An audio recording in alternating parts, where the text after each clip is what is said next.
paz esteja contigo e sobre toda a sua casa. Eu sou o pastor Eliseu Fausto e estarei expondo no dia de hoje os capítulos 14, 15 e 16 do livro 2 Reis.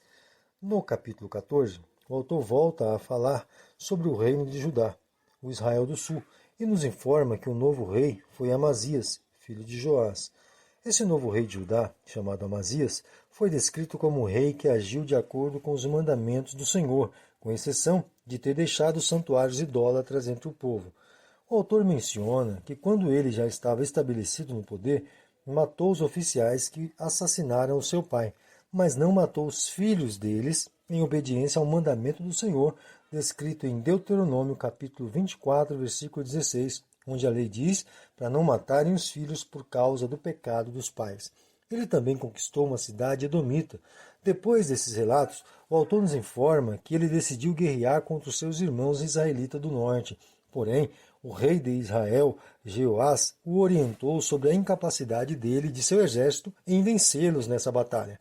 Mas Amazias ignorou a orientação e guerreou contra Israel do norte. E conforme o rei Jeoás tinha dito, o rei de Judá perdeu essa batalha.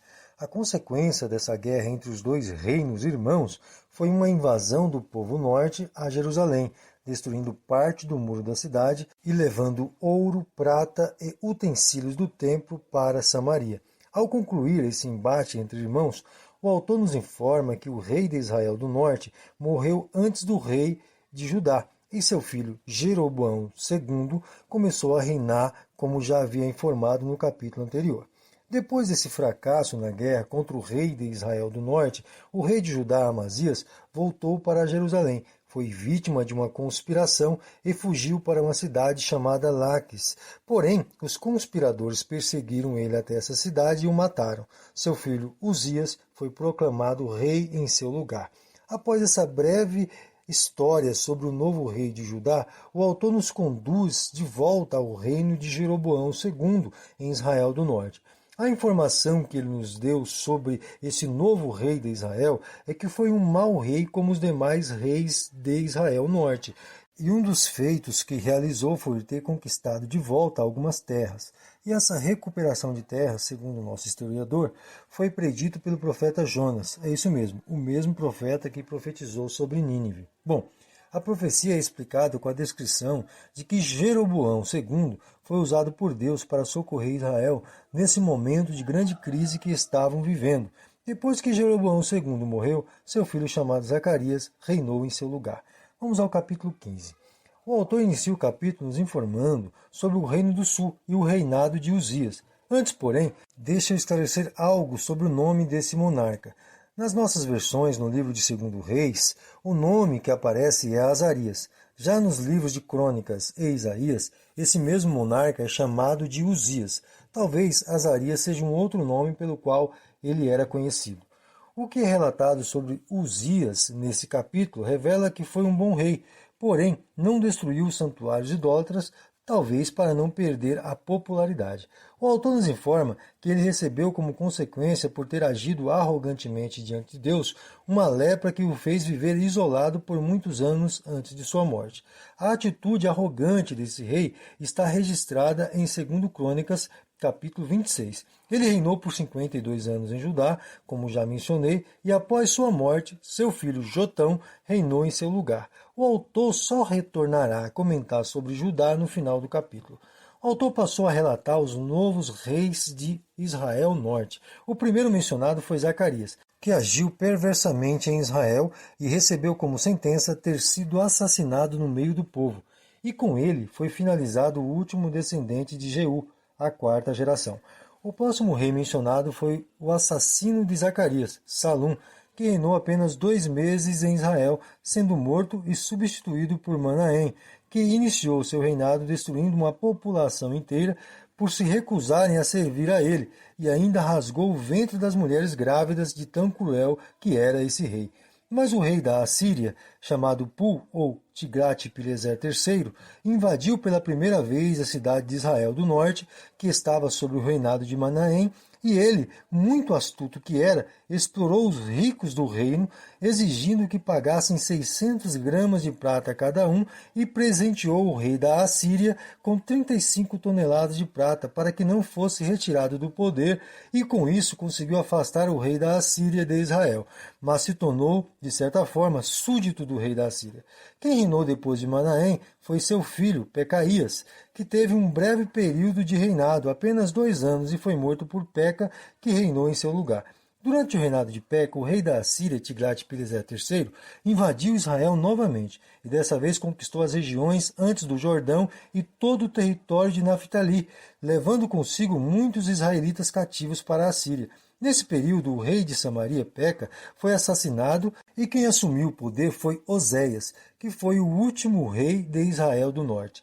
Enquanto essas coisas estavam acontecendo em Israel do Norte, o reino do Sul estava sob o reinado de Uzias. E segundo o autor, foi durante o reinado de Peca que o rei Uzias morreu e seu filho Jotão reinou em seu lugar. E a descrição de seu reinado é semelhante à de seu pai Uzias, que não destruiu os santuários idólatras em Judá e reinou por 16 anos em Jerusalém. E quando morreu, seu filho Acás reinou em seu lugar.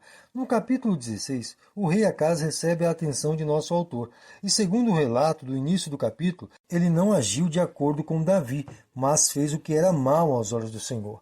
Fez tanta maldade em Judá que até chegou a sacrificar o próprio filho no fogo, sem contar os sacrifícios idólatras que permitiu e realizou em Judá. A consequência que ele recebeu por sua rebeldia foi um ataque sofrido por Israel do Norte em harmonia com a Síria. E nessa batalha, o rei da Síria, Rezim, recuperou as terras que haviam sido conquistadas pelos judeus. O rei Acás, por medo de um novo ataque vindo de Israel e dos sírios, e também por não ter dado ouvido aos profetas para confiar em Deus, foi até o rei da Assíria, Tiglat-Pileser III, e pediu apoio, enviando como pagamento antecipado ouro, prata, do templo de Deus em Jerusalém e do palácio. O rei da Síria aceitou os presentes do rei de Judá e atacou a Síria, matando o rei Rezim e ainda destruiu a capital Damasco. O rei Acás foi ao encontro de Tiglat-Pileser III, que ainda estava em Damasco, e nesse encontro viu um altar erguido pelos assírios e, pelo que posso entender, ele, em honra à aliança com os assírios, mandou construir um altar igual no templo de Deus em Jerusalém. E Acás não fez só isso, também mudou detalhes internos e externos no santuário de Deus em Jerusalém, tudo para servir ao agrado do rei assírio Tiglat-Pileser III.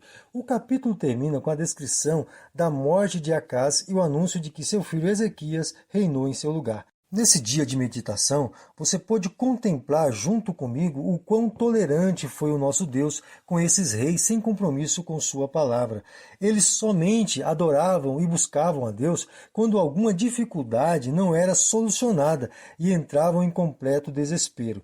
Mas sempre tem como piorar. Observe que o último rei de Judá que o autor nos apresentou desprezou de tal modo a Deus que preferiu buscar auxílio em outro rei do que clamar ao seu Deus soberano. Todos esses métodos de refúgio pagão ainda têm sido praticados em nossos dias. Quem sabe eu ou você já tenha cometido uma dessas práticas. Quem sabe quando a dificuldade bateu em sua porta, você pensou em várias possibilidades materiais e humanas para tentar solucionar aquela tal dificuldade. E você, enquanto está vivendo aquela dificuldade, foi aos cultos, ouviu vários sermões onde Deus falava que estava contigo e que tudo estava no seu bendito controle. Mas você não conseguia ouvir as palavras de Deus, só pensava naquela dificuldade e nada mais. Sim, eu sei que é isso que acontece conosco quando estamos em uma grande dificuldade. Sim, eu sei que precisamos confiar em Deus nesses momentos difíceis, mas como confiar além dos problemas? Como continuar crente quando a dificuldade é a única coisa que conseguimos enxergar? A única forma para não retrocedermos e cairmos em incredulidade diante desses momentos difíceis que todos nós passamos é cultivar diária e constantemente a meditação nas santas palavras do nosso Deus. E meditar não é somente ler a palavra. Meditar é, enquanto ler, abrir espaço em nós mesmos para que a palavra de Deus seja absoluta em nossa mente. Meditar é entender o mundo a partir da perspectiva de Deus. É olhar as coisas que estão diante de nós, entendendo que nada se fez. Nada tem sido feito e nada se fará em nossas vidas sem que seja da perfeita vontade de nosso Pai Celestial. É isso. Até amanhã, querendo Deus.